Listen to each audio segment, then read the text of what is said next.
Hello Urban Saints! Today's story is about Samuel. Do you remember? You had a story about him last week. He was only a boy then, and he had a voice calling to him in the night, and he thought it was the priest Eli, but it turned out to be God. And God had chosen Samuel to give messages to the people.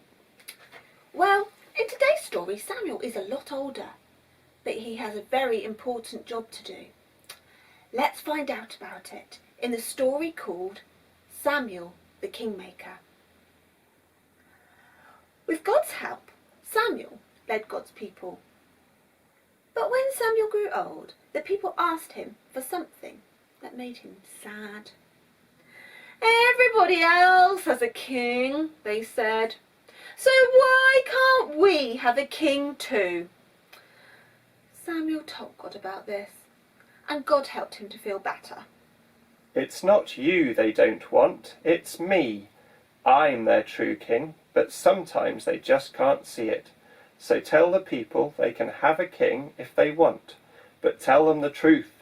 Tell them that it won't make their lives any easier. So that's what Samuel did. "God says you can have a king," he told the people, "but he wants you to know what that will mean. A king will turn your sons into soldiers, your daughters into housemaids, and your grain and your gold into gifts for his special friends. In other words, he will make you his slaves." Didn't sound very nice, but the people still wanted a king. So Samuel found them one, a tall and handsome man named Saul. Saul did well for a while, but then he stopped listening to Samuel, and he stopped obeying God. So God told Samuel to find another king. Go to Bethlehem, find a man named Jesse. If the people must have a king, then it should be someone who loves me and trusts me and will follow me. That someone is one of Jesse's sons. So Samuel went to Bethlehem, and when he laid his eyes on Jesse's oldest son Eliab, Samuel was sure that he was the one. God was sure too. Sure that Samuel was wrong. He may be tall, but so was Saul, and remember how he turned out. And then God said something very important. You can only see what people look like on the outside, Samuel, but I can look inside them, deep down into their hearts, and it's what is in the inside of a person that matters most to me.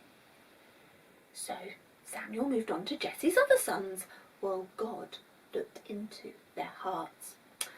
"How about a second son?" said Samuel. No, try again. "The third son?" Afraid not. "The fourth son?" No way. "The fifth son?" You must be joking. "The sixth son?" Not a chance. "The seventh son?" asked Samuel. He's the only one left." You'll have to look harder, because he's not the one either. "I don't suppose you have any more sons?" Samuel asked. "Well, there is the youngest," Jesse answered, "but he's out in the field, looking after the sheep." "Fetch him," said Samuel, "quick as you can." And when the boy appeared, God whispered to Samuel, That's the one. His heart is pure and true, and he longs to follow me. So Samuel poured oil on the head of Jesse's youngest son as a sign that God wanted him to do something special, and that one day he would be king. And the youngest son's name was David.